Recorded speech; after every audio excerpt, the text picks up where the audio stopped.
Bonjour à tous. Aujourd'hui, je vous propose un module entièrement gratuit sur une notion qui pourrait bien servir à bon nombre d'entreprises dans ce contexte actuel, à savoir concevoir un nouveau produit ou un service robuste. En effet, dans les conditions sanitaires et la crise économique que nous vivons, bon nombre d'entre nous, bon nombre d'entreprises allons devoir nous réinventer, prévoir de nouveaux services, de nouveaux produits. Mais avant de se lancer là-dedans, il faut avoir une bonne méthodologie robuste.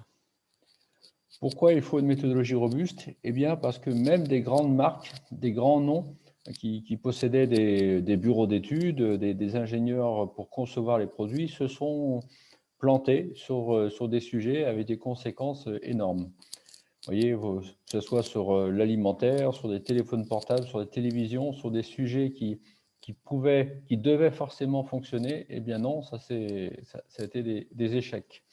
Ou bien sur des pattes, sur des avions, sur des voitures, etc. Alors, si ces grandes marques, qui pourtant ont tous les services, toutes les énergies pour bien concevoir, peuvent se tromper, eh bien, nous qui sommes un peu plus modestes, on peut aussi se tromper. Sauf que pour les grandes marques, les conséquences peuvent être graves, mais pas catastrophiques. Mais pour nous, est-ce qu'on s'en sortirait si on se trompait dans le développement d'un produit ou d'un service? C'est pour cela qu'il faut adopter une démarche robuste, une démarche de conception robuste. Et donc, pour cela, je vous propose de suivre ce petit module.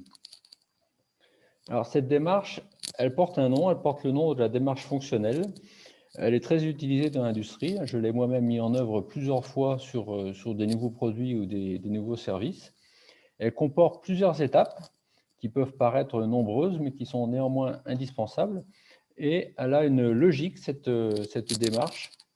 Elle a la logique de définir des caractéristiques qui traduisent vraiment ce que veut le client et de ne jamais perdre ces caractéristiques du début à la fin. Et tout ce qui ne sert à rien, qui ne permet pas de faire aboutir, de transformer sa caractéristique, ne sert à rien, ne doit pas être utilisé. Et pour cette démarche, pour consolider encore cette démarche, on utilisera ce qu'on appelle des jalons, qui peuvent se caractériser par des revues de robustesse. C'est aussi un terme qui revient assez souvent dans l'industrie. Alors, pour expliquer cette démarche, on va s'appuyer sur deux cas concrets. Une idée de produit nouveau. Donc là, j'ai choisi un verre détecteur de drogue liquide et une idée de service, à savoir la livraison rapide de cocktails à domicile. Voilà, imaginons qu'on ait ces deux idées et on va essayer de dérouler la démarche rapidement pour bien comprendre.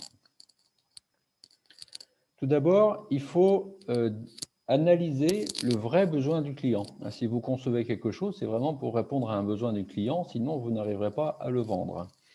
Pour cela, on réalise ce qu'on appelle une analyse fonctionnelle du besoin avec une méthode graphique assez simple qui consiste à identifier les fonctions principales du produit.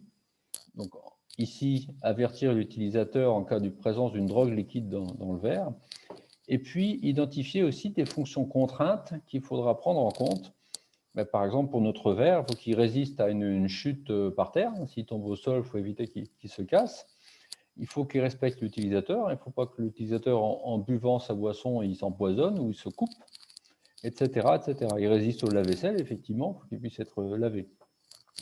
Donc ça consiste à définir le besoin du client par principe. Alors ça peut s'appliquer évidemment pour le service également. Donc la fonction principale du service qu'on a définie, c'est livrer des cocktails au client. Mais il y a aussi des fonctions contraintes qui sont résister au chauffeur, effectivement, avec son scooter, avec sa voiture. Il ne faut pas que ce service soit dégradé. Résister aux conditions environnantes, s'il fait froid, s'il fait chaud, si ça vibre, etc., etc. Donc, on réalise dans un premier temps une analyse fonctionnelle du besoin avec des principes, par des phrases. Et quelque chose de très important, ce qui fait qu'un client aura envie d'acheter votre service ou votre produit plutôt qu'un autre, c'est ce qu'on appelle l'effet waouh. Le client, lorsqu'il va voir votre produit, il va se dire « Ah waouh, il y a quelque chose, ça m'intéresse ». Voilà. Et cet effet waouh, on va voir, il faut que vous le traduisiez jusqu'à la fin. Si vous le perdez, c'est quasiment raté. Après la définition du besoin, on va établir ce qu'on appelle un cahier des charges fonctionnel. Là, il s'agit de transformer les principes, les phrases, dans des choses quantifiables, dans des chiffres. Dans des chiffres comme des kilomètres, des tonnes, des durées. Donc, par exemple, si on prend la deuxième fonction de notre verre, permettre à l'utilisateur de boire différentes boissons. Qu'est-ce qu'on entend par différentes boissons? Ça peut être des eaux gazeuses, du coca, des alcools forts, etc. Donc, bien définir ça, il y a peut-être des restrictions, des boissons qu'on refusera. Quand on parle de résister à une chute au sol, qu'est-ce qu'on entend par une chute au sol? Alors, le cas classique, c'est vous imaginez votre verre qui est sur un comptoir et tombe à 1 mètre du sol. Bon, est-ce que c'est avec violence? Est-ce que c'est juste en le poussant? Voilà, il s'agit de traduire par des choses concrètes, mesurables, les phrases qu'on a établies dans l'analyse fonctionnelle. Pour le service, c'est pareil. Il faut traduire, sortir du concept et traduire avec des notions quantifiables. Par exemple, quand on dit résister au chauffeur lors de la livraison, est-ce qu'on autorisera la livraison en vélo, en voiture, à pied? Est-ce qu'on utilisera les livraisons par toutes les saisons ou simplement l'été, le printemps? Voilà, toutes ces choses-là, il faut bien les détailler. Donc cette phase-là peut paraître un peu fastidieuse ou un peu ennuyeuse, mais elle est très importante parce qu'elle va vous aider à définir les caractéristiques qui intéressent votre client.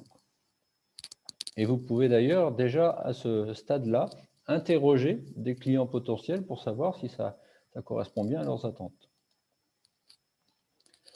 Quand on a bien défini un cahier des charges, on peut ensuite réaliser une première esquisse, un premier jet, en 3D ou en schéma ou une maquette. Et à partir de cette première esquisse, on va faire déjà une première analyse de risque.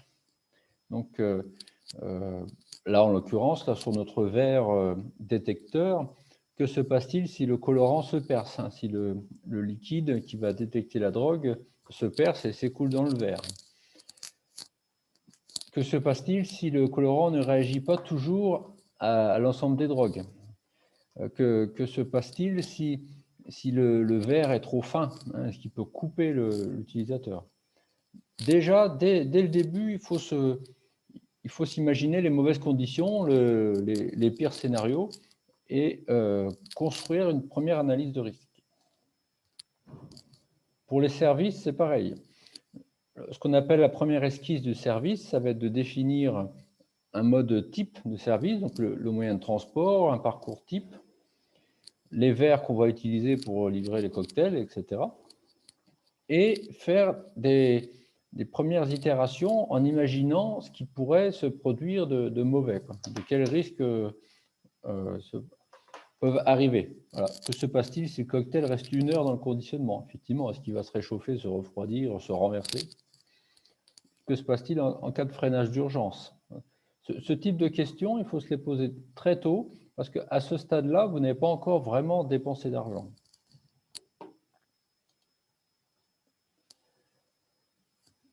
Plus vous avez fait d'itérations, plus vous avez analysé les risques, vous avez fait des esquisses, vous pouvez ensuite aborder ce qu'on appelle les premiers plans 2D, qui vont vraiment formaliser toutes les caractéristiques du produit. Donc pour notre verre, ça va être l'épaisseur, la matière du verre. Pour le service de cocktail, ça va être le parcours type de livraison, hein, en centre-ville, à la campagne, etc. Et ces premiers plans permettent d'évaluer un premier prix de vente qui serait acceptable par les clients. Alors, là, la notion d'acceptable, c'est pareil, il faut essayer de l'évaluer en interrogeant, en faisant des enquêtes. À partir des caractéristiques que vous avez définies, quel prix le client serait prêt à donner pour ce service ou ce produit. Ensuite, on avance, on peut aller jusqu'à la réalisation d'un prototype, un modèle réel, et faire un plan de validation. Donc, le plan de validation, il s'agit de vérifier toutes les caractéristiques et tous les risques qu'on a identifiés dans le cahier des charges, notamment, et de vérifier qu'ils sont bien appliqués. Donc, par exemple, on a dit il faudrait que le verre, on puisse le laver 50 fois, 100 fois au lave-vaisselle. Eh bien, on va imaginer un test qui est représentatif d'une centaine de lavages au lave-vaisselle, avec un produit assez exigeant. Voilà, il s'agit de tester le concept, le produit, avec des vrais essais ou des essais représentatifs. Donc, si on est sur la livraison et qu'on imagine pouvoir livrer en vélo, ben pourquoi pas faire un parcours en vélo dans un centre-ville avec des sols assez représentatifs de ce qu'est un centre-ville. Et à la fin du plan de validation sur ce proto, sur ce premier jet, on doit être capable de dire, eh bien, ce qui fonctionne, ces caractéristiques qui fonctionnent, c'est celle-là, et ce qui ne fonctionne pas, c'est celle-là. Et donc, si dans celle qui ne fonctionne pas, ben, vous enlevez vraiment beaucoup de saveur à votre produit, mais là, c'est encore temps de se poser la question, est-ce que je fais bonne route? Est-ce que ça vaut le coup d'aller plus loin? Voilà, la phase de proto, avec les premiers essais sur les protos, ça clôture ce qu'on appelle la phase de conception. Donc, avant d'engager la phase suivante, c'est-à-dire de multiplication du service ou du produit ou d'industrialisation, comment le fabriquer en grande quantité, il est important que le produit ou le service conçu, avec les caractéristiques qu'on a retenues, plaise encore au potentiel client et suscite toujours un effet waouh. Effectivement, si l'effet waouh de votre verre antidrogue, c'est que le produit de détection est invisible, mais qu'après les essais, vous vous rendez compte qu'avec un produit invisible, ça ne fonctionne pas, eh bien, cet effet très intéressant pour les clients, ayant disparu, ils risquent de ne plus vouloir l'acheter. Voilà. Donc, à ce stade-là de la phase de conception, on peut dire ça vaut le coup d'industrialiser mon produit ou mon service, ou non, ce n'est pas la peine, on n'arrivera pas vraiment à attirer le client.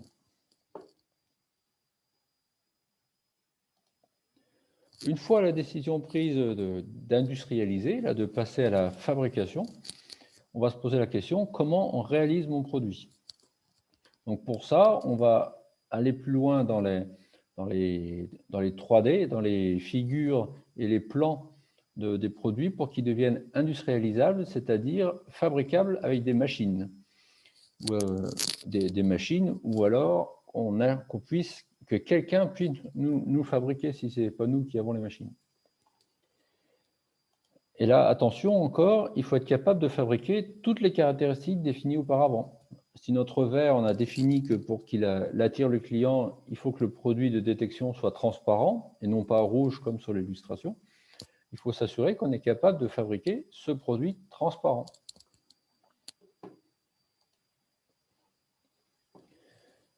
L'industrialisation en termes de service, ça consiste à savoir comment réaliser ce service en grande quantité. Donc, se poser les questions, comment fabriquer les conditionnements qui vont tenir mes cocktails, fabriquer en grande série les verres, par exemple, qui vont recevoir les cocktails en bons matériaux, simuler l'embauche de personnes et de véhicules en fonction du démarrage d'activité. Est-ce qu'il faut que je prenne des intérimaires? Est-ce qu'il faut que je prenne des auto-entrepreneurs?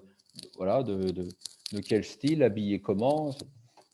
Et il faut être capable encore une fois, toutes les caractéristiques essentielles qu'on a définies avant. Par exemple, le service, il est impératif qu'il soit fait en moins de 30 minutes, ou il est impératif que le produit ne soit pas renversé, un cocktail ne soit pas renversé. Tout ça, toutes ces caractéristiques, ça doit être réalisable en grande quantité. Et ensuite, on enclenche ce qu'on appelle les pré-séries. Donc de petit à petit, on va fabriquer plus de produits ou réaliser plus d'itérations de services. Et à force d'itération, on va arriver sur le produit final avec les moyens de fabrication finaux. Et ça va permettre d'aboutir à ce qu'on appelle les échantillons initiaux, c'est-à-dire le produit tel qu'il sera en vente commercialement, représentatif de la vente, et les tests cadence, c'est-à-dire faire des simulations de production on lance la machine pendant 1 heure, une journée, pour voir si effectivement on est capable de fabriquer la quantité voulue. Là, aujourd'hui, on est en plein dans la fabrication des vaccins et on voit que finalement, ce n'est pas si évident de fabriquer la quantité prévue initialement. Eh bien, voilà, l'objet de la test cadence, c'est de simuler une production en quantité, suivant les quantités voulues, attendues par les ventes. Et ensuite, on enclenche la production série. Et pour les services, ben, c'est un peu le même principe. Petit à petit, on réalise plus de boucles de services avec plus d'employés, plus d'intérimaires au début peut-être, en consolidant bien les procédures. Qu'est-ce qui se passe si un cocktail est renversé? Qu'est-ce qui se passe si on arrive au bout de 35 minutes ou de 30 minutes? Est-ce qu'on offre 25%? Et voilà, bien définir la façon de procéder pour que ce soit répétable et que le niveau de qualité soit toujours assuré tout en augmentant le nombre de services. Voilà, tout ça, ça fait quand même plusieurs étapes qui peuvent prendre plusieurs semaines si on les applique rigoureusement, mais elles ont un fil conducteur qui sont les caractéristiques du produit ou du service, ce qu'il faut absolument obtenir, fournir au client, sans oublier l'effet waouh, ce qui va attirer son attention et faire qu'il va vouloir acheter votre service plutôt qu'un autre. Et il est bien nécessaire de mener toutes ces étapes et de tracer toutes ces caractéristiques, encore une fois, du début jusqu'à la fin, sans en oublier, ni en rajouter d'autres qui servent à rien.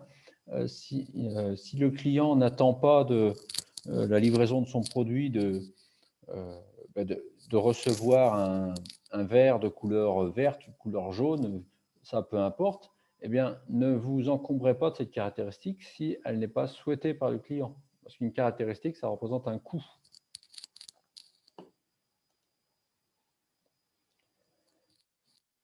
On a, pour valider chacune des étapes, des outils qui s'appellent les revues de robustesse. Ça permet de faire un point complet et de décider si on passe à l'étape suivante. Donc ça, si vous êtes intéressé, je pourrais vous en parler un peu plus. Et encore une fois, cette démarche fonctionnelle, elle est indispensable, même si elle est un peu longue au début. Il vaut mieux passer plus de jours au début pour bien la réaliser, plutôt que de se lancer dans la fabrication d'un produit ou la réalisation d'un service un peu bancal et que finalement le succès ne soit pas là.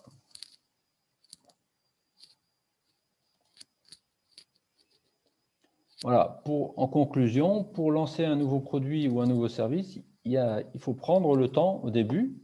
Bon, certes, il est important d'aller assez vite, mais il faut respecter toutes ces étapes. Et même si on prend une semaine de plus, un mois de plus pour prendre le temps de faire cette démarche, elle est indispensable, elle permet d'éviter de grosses erreurs et de dépenser de l'argent sur la mauvaise voie, voire de le gaspiller. Donc, si cette démarche a attiré votre attention, eh bien, je peux vous aider à la développer pour votre service, pour vos idées. Donc, vous pouvez me contacter sur le site de jfnconseil.fr. Je vous propose déjà ma boîte à outils avec des outils déjà disponibles, ou alors on peut envisager des programmes de formation en présentiel, en distanciel ou en mixte, voire même des solutions de e-learning, et bien sûr, toutes les solutions d'accompagnement personnalisées. Et je précise que mon organisme JFN Conseil est certifié Calliope, donc conforme aux exigences de l'État.